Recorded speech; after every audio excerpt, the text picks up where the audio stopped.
Hi everybody, Red Hill Eagle here, welcome back to the channel. This is episode 26 of A Broken Heart. It's Sunday, week 4 of May, it's time for Slamboree. I'm excited for this one, guys, I really am. What do you guys think of TEW9? Any of you played it yet? Let me know in the comments below. I don't know yet, because it's the 3rd of July, and I've recorded, this is the second episode I'm recording today. The last episode you saw of this series, I also recorded earlier on today at lunchtime. So I don't know yet how TEW9 turns out, but by the time you guys see this video, I'm sure I would have played the demo and almost certainly would have been playing the full release game as well. But let's crack on then with Slamboree. Rating of 70 for the opening hype video, which just features some of the top guys, just to, as an opening hype video would. Yeah, rating of 70. In the ring, we kick off with Chris Jericho taking on Diamond Dallas Page. I wanted a strongish start, so yeah, why not? 78 rating and good heat and decent wrestling. Chris Jericho gets the win in 17 minutes, 36 by disqualification. So yeah, decent one there. I know we've kind of already had like the Chris Jericho up against a veteran, and he's kind of feuding now with Savage, another veteran, and he goes up against another one here, really. Although there's no storyline or feud to this, but it gets the show off to a really good start. Post-match, it's just a Chris Jericho self-promo, rating of 72, literally just a self-promo, had a couple of minutes to spare, and I just thought I'd stick that in there. Arn Anderson and Bobby Eaton take on Royalty. I'm pretty sure this is Royalty's first pay-per-view appearance. It's certainly their first win on pay-per-view. I say certainly, 99% sure. But a rating of 59, nothing great, but wasn't expecting too much. Hopefully this victory will give them, the boost. Certainly Steven Regal, a win on pay-per-view. And they win it in 8 minutes 39 when Steven Regal pinned Bobby Eaton using underhanded tactics. And then post-match, we've just got Royalty beating Arn Anderson and Bobby Eaton down. Again, just wanted to sort of put something in between the matches. I tried to have an angle in between each match. And a rating of 46 for this one. Nothing spectacular again, but another sort of little appearance on the pay-per-view. Hopefully we'll get a little bit of pop for those there that are, quite low down in the card. Goldberg takes on Saturn. Absolute squash match. Just get Goldberg on the pay-per-view. Rating of 53. Nothing spectacular, but Goldberg gets the win in 5 minutes 27 by pinfall with the spear. And then we've got Jim Duggan and Rick Steiner in a pre-match promo as they look to take on the Outsiders. And they're just sort of saying, never thought we'd get an opportunity like this, coming up against the Outsiders. We need to sort of prove to everybody now that we deserve a place on this sort of show. We deserve a place on the roster, and, let's go and show what we can do up against the Outsiders. Rating 65, which isn't too shabby. The match itself, 66. Yeah, didn't really expect anything better than that. Got two major stars, and Jim and Rick really, I think they're both recognisable. And we haven't actually done anything with Duggan for weeks. The Outsiders get the win in 11 minutes 28 when Kevin Nash pinned Jim Duggan with a jackknife powerbomb. Duggan was the weak link. Again, we're not looking at pushing him. Not really looking at pushing Rick Steiner either, but it was just to give the Outsiders something different to do rather than a sort of an NWO thing or, just, whatever. But yeah, give them a match, give them a victory, a rating of 66. We've then got a taped angle. It's Booker T and Guerrero. It's just a feud recap for, what they've been up to up against each other the last few weeks. Rating of 58. And the match, 68. Eddie Guerrero defeated Booker T in 15 minutes 53 when Booker T was disqualified when Stevie Ray ran in and attacked Guerrero. So yeah, not a clean victory, and Booker T's probably a little bit upset at his brother there, really, but his brother's kind of, just felt really that he wanted to get involved. He kind of feels sorry that Booker's kind of got involved in this, really, when it was sort of Stevie's problem, but Booker T, being the the good brother that he is and the good man that he is, stepped in. But yeah, it's Booker T. It's Eddie Guerrero getting the victory here. Kurt Hennig is then backstage and he is caught up with by Gene Okerlund, who chats to him Pre-match before the US title defense against RVD. Just your usual kind of promo. Kurt Hennig is talking about how he's going to win. Rating of 67. And he does get the win in 79 rated segment. Decent reaction from the crowd. Good wrestling. Kurt Hennig got the win in 14 minutes 14 seconds by pinfall with a Hennigplex. Defense number 2 of the WCW United States Heavyweight title. Yeah, so I mean, I think most people probably would have predicted a Hennig win here. I kind of tried to give you the impression that could have gone either way. I do want to push Rob Van Dam, just maybe not sticking that belt on him just yet. But rating 79, pleased with that.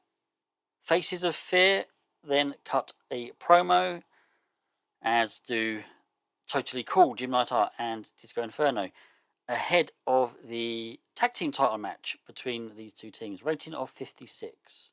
And the match gets a 65, yeah, not too bad. But it does say it was a poor match. The Faces of Fear defeated Totally Cool in 9 minutes 32 when the Barbarian pinned Disco Inferno with a double big boot. How does that work? That's more like a drop kick, I suppose, is it? But yeah, that's defense number 1 of the tag team titles. Disco Inferno is the weak link. I think we've seen that note before. Really try to get him over.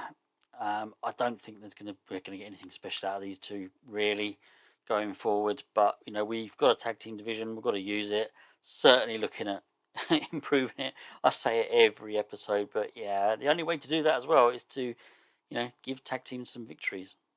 Talking of tag teams, Bret Hart and Randy Savage of the Alliance will be taking on Lex Luger and Buff Bagwell, formerly known as Totally Buffed. Still unsure as to whether I'm going to sort of bring that back as a thing.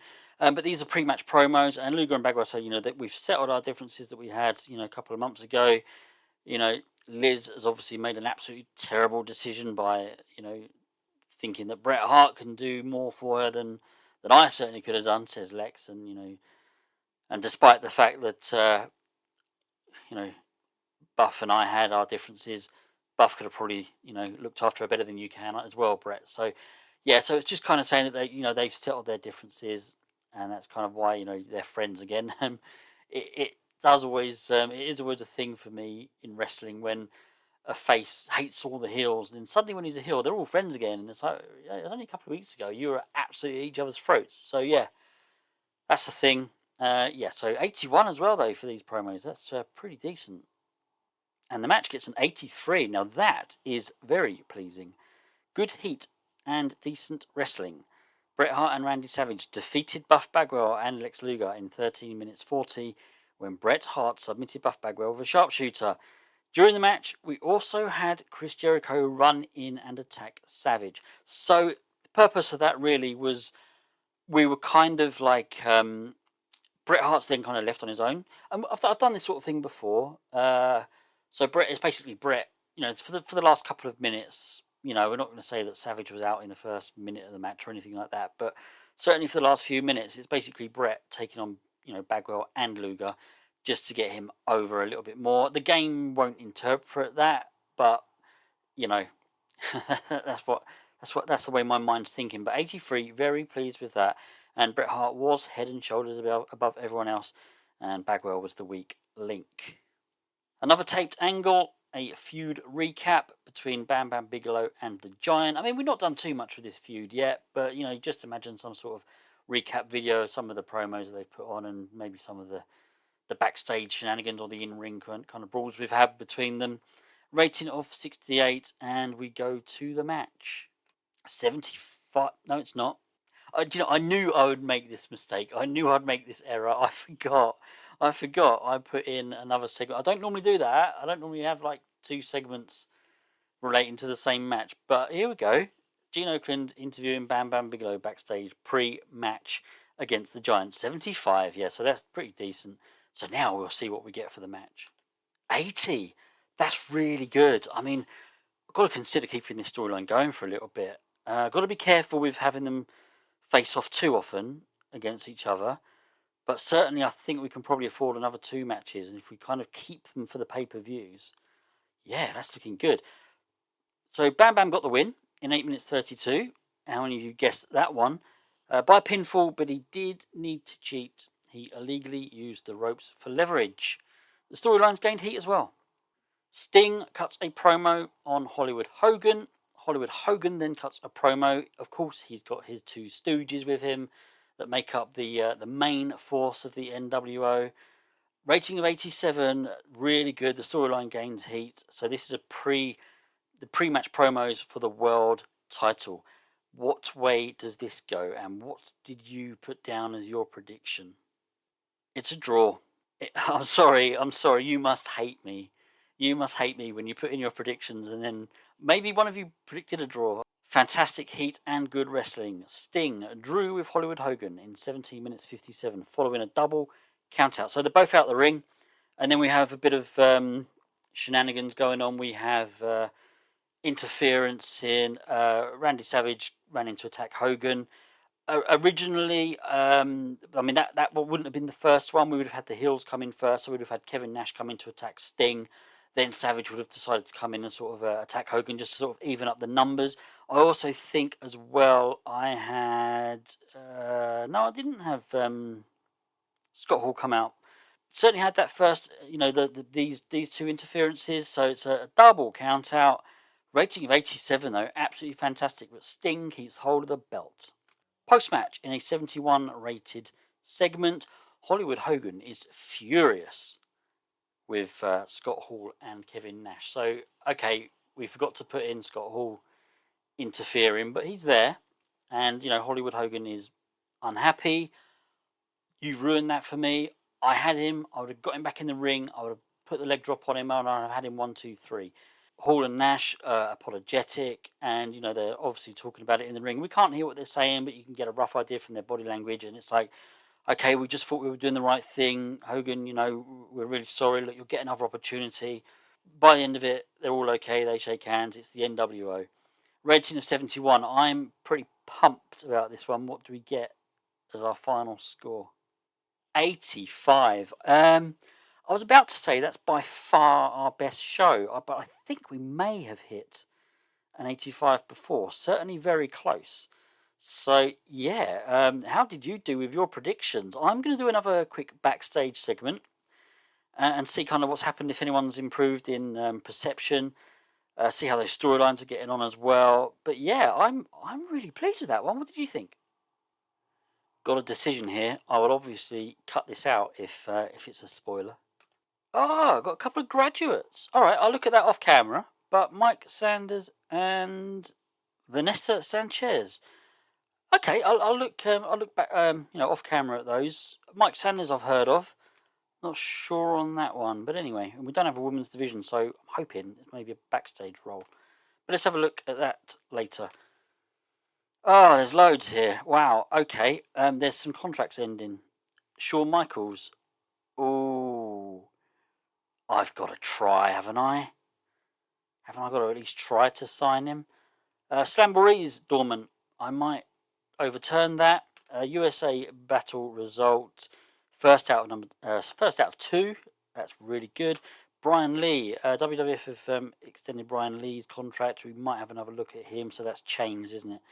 Barry Windham. WWF have made an extension offer, or of course they have. What are they offering?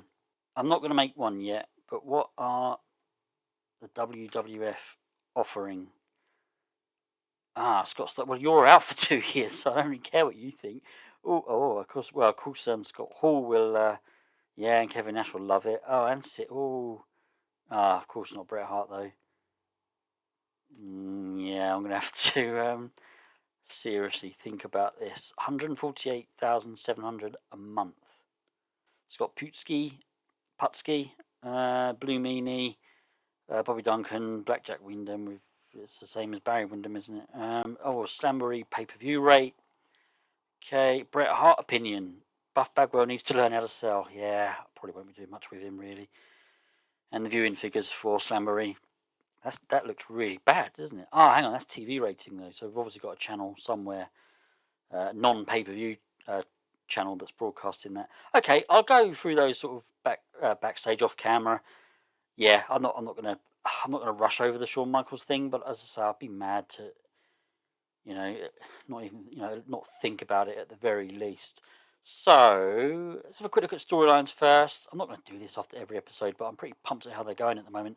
79 rating. The tag team contenders has gone up. Still not hitting 65, but gone up. 82, so that's 2 above 65, 3 above 65, 85 for the narrowing world order. The streak still down as unknown. Last episode I said, does it need 2 major stars? I meant 2 major roles. I didn't mean 2 major stars. The wrong man, 74. We didn't. No, we didn't do anything with that, did we? We didn't do anything with that for a while. So that must have already been above 65. So what's that? 4, 1, 2, 3, 4, and then Who Loves You Baby is 83, so that's above that as well. And that's 66. Yeah, we're kind of clear on that now. The 5 storylines with more than 65 heat, looking good. Finally, then, well, I say finally, I always end up looking at other stuff. Yeah, let's have a quick look to see if there's any sort of really big changes. Bret Hart, Goldberg, Hogan, Nash, Scott Hall, Sting, Batman Bigelow is still a star. Okay, yeah, it's still looking good. Guerrero's up to star. That's fantastic. I'm not going to go down to the recognisable because I don't think if there is any changes, there's nothing kind of major for the moment. Booker T might have dropped down. He probably has. I can't remember what he was last episode. But bearing in mind he lost to Guerrero. Yeah, probably just swap places there. Yeah, I said that was going to be it, but I've just realised it's a new month as well. So let's just have a quick look. We made 2.3 million this month. So just have a quick look at the finances, because last month we spent all that money on our training facilities, and obviously we're back on track now, making profit. Yeah, all looking good. Just a quick look at the merchandise. Who's selling? Who's making the big bucks for us? Sting, Hogan, Bret, Goldberg, Savage is still up there. Okay, yeah, so that's kind of it now then. Pleased with that. Hope you've enjoyed it. Next up will be another episode of Nitro. As I said at the beginning of this episode, I will probably be playing the new game by now. When you see this, but still a good month away from the full release, so I will still be producing videos for this series. Yeah, we'll see how that goes. Yeah, next episode will be Nitro, and I'm going to tell you now, we're going to have Sting and Hollywood Hogan face off again. That's a spoiler, and I'll see you all again soon. Goodbye.